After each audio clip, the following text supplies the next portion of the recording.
Hello दोस्तों, नमस्कार। एक बार फिर से हम आप लोगों का इस यूट्यूब चैनल पर स्वागत करते हैं।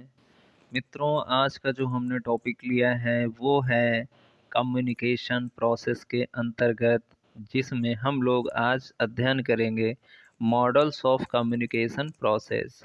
यानी कम्युनिकेशन जो प्रक्रिया होती है, यानी संप्रेषण की जो प्रक्रिया होती है, उसके कितने मॉडल होते हैं। उन मॉडल्स के बारे में हम वन बाय वन डिस्कशन करने वाले हैं। ठीक है मित्रों।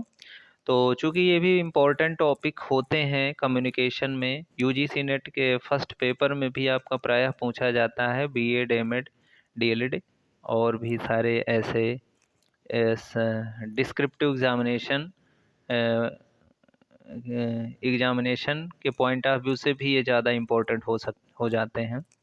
तो उस दृष्टिकोण को ध्यान में रखते हुए आज हम यहाँ पे बात करेंगे मॉडल्स ऑफ कम्युनिकेशन प्रोसेस, जिसमें हम सबसे पहला जो है जनरल मॉडल ऑफ कम्युनिकेशन की बात करने वाले हैं। General model of communication. चूँकि हम यहाँ पे दो तीन मॉडल्स की बात करेंगे, जिसमें सबसे पहला जनरल मॉडल ऑफ कम्युनिकेशन, जहाँ से सबसे ज़्यादा क्वेश्चन आपके पास आते हैं वो यहीं से आते हैं, जनरल मॉडल ऑफ कम्युनिकेशन से। बाकी आगे के जो वीडियोस अलग से हम लेके आएंगे उसमें बेरलोज मॉडल ऑफ कम्युनिकेशन प्रोसेस होगा, जिसको हम SMCR मॉडल भी कहते हैं, और दूसरा होगा Shannon Weaver model of communication process. ठीक है।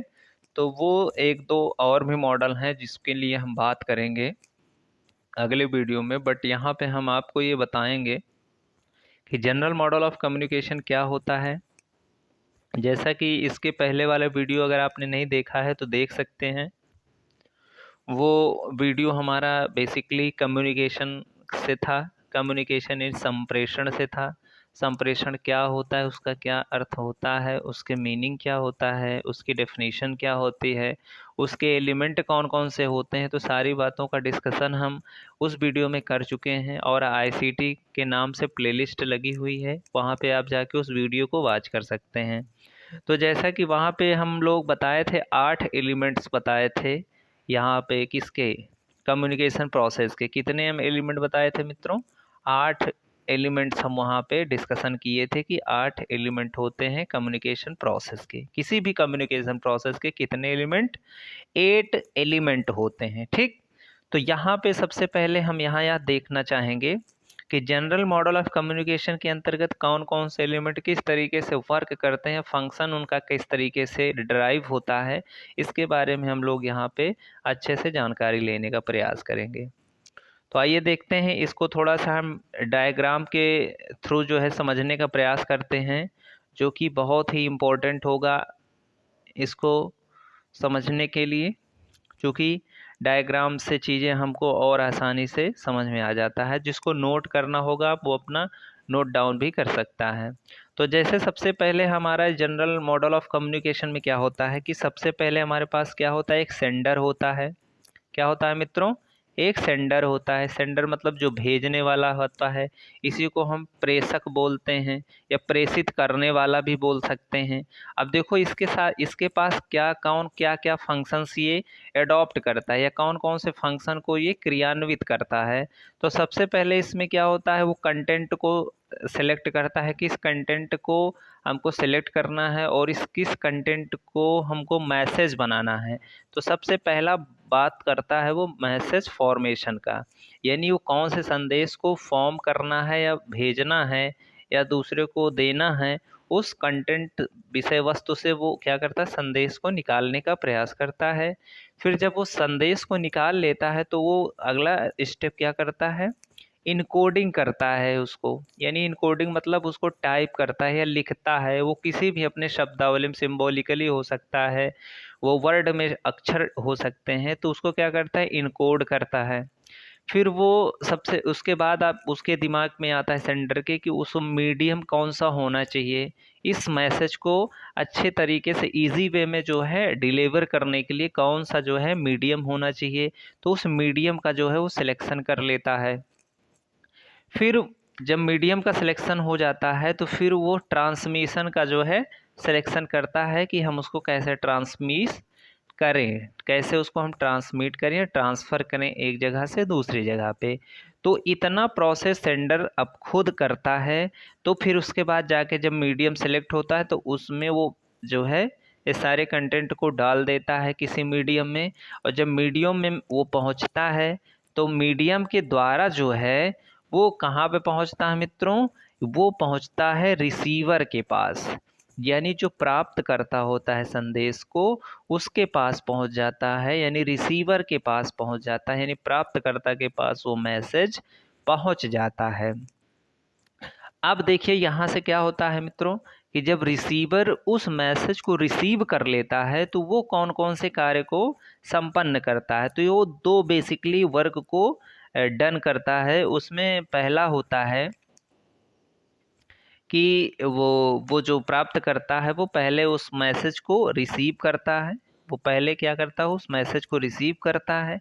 रिसीव करने के बाद जो है डिकोड करता है। डिकोड क्या करता है, मतलब उसको अपने लैंग्वेज में जिस लैंग्वेज में उसको समझ में आ रहा है उस मैसेज को, वो अपने माइंड में मेकअप करता है, चीज़ों को समझने का प्रयास करता है, सुनने का प्रयास करता है, और अपने शब्दों में अपने भावनाओं के द्वारा जो है उस मैसेज को डिकोड कर लेता है, यानी पुनः वो अपने हाथ से लिखता है या किसी भी मौखिक रूप ओरली रूप से या याद करके वो किसी न किसी तरीके से उस चीज़ को अपने दिमाग में फिट करता है। ठीक है, तो उसी प्रक्रिया को हम लोग डिकोडिंग कर देते हैं। अब जब वो डिकोड कर लेता है रिसीवर यानी प्राप्तकर्ता, तो फिर आगे की प्रक्रिया वो आगे बढ़ता है। फिर वो क्या करता है, वो सेंडर के पास जो है फीडबैक देने का प्रयास करता है। फीडबैक मतलब प्रतिपुष्टि देता है। प्रतिपुष्टि मतलब कि वो क्या अच्छा है, क्या बुरा है, और क्या मैसेज के द्वारा जो उत्तर उसको देना चाहिए था उस उत्तर को देने का वह प्रयास करता है, किसको, सेंडर के पास। और जब सेंडर के पास यानी प्रेषक के पास जब वो फीडबैक देने का प्रयास करता है तो फिर वो सारी प्रक्रियाओं से गुजरता है जो सबसे पहले सेंडर ने काम किया था, कि मैसेज को फॉर्म करना, फिर इनकोडिंग करना, फिर मीडियम का सिलेक्शन करना, फिर ट्रांसमिशन करना। तो जब ये रिसीवर फिर जब फीडबैक देने का प्रयास करता है तो वो सारी प्रक्रियाओं से वो गुजरता है। फिर यहाँ से फिर वो एक मीडियम का जो है सिलेक्शन कर लेता है। मीडियम का सिलेक्शन करने के बाद वो कहाँ सेंड कर देता है मित्रों, अपने उत्तर को, आंसर को सेंडर के पास जो है, जो प्रेषक होता है या सेंडर होता है उसके पास वो पुनः मैसेज का मतलब भेजता है या उत्तर भेजता है, या कुछ भी विनिमय करने का जो बातचीत होती है उसको वहाँ पे शेयर करने का प्रयास करता है। तो इस तरीके से ये घटनाएं या पूरी प्रक्रियाएं चलती रहती हैं। और कम्युनिकेशन तभी कंप्लीट माना जाता है मित्रों, जैसा कि आप लोग जानते हैं कि जब सेंडर और रिसीवर दोनों एक दूसरे के बातों को समझ जाएं, यानी जो सेंडर इनकोड किया, रिसीवर प्राप्त किया मैसेज को, उसके बाद वो डिकोड किया, डिकोड करने के बाद वो फीडबैक दिया समझ के द्वारा सेंडर को। तो जब दोनों के अंदर अंडरस्टैंडिंग हो जाती है तब वहीं पे हमारा जो है कम्युनिकेशन कंप्लीट माना जाता है। अदरवाइज ये कम्युनिकेशन कंप्लीट नहीं माना जाता है मित्रों। तो यही है हमारे पास जनरल प्रोसेस ऑफ कम्युनिकेशन, या यूं कह सकते हैं general model of communication process.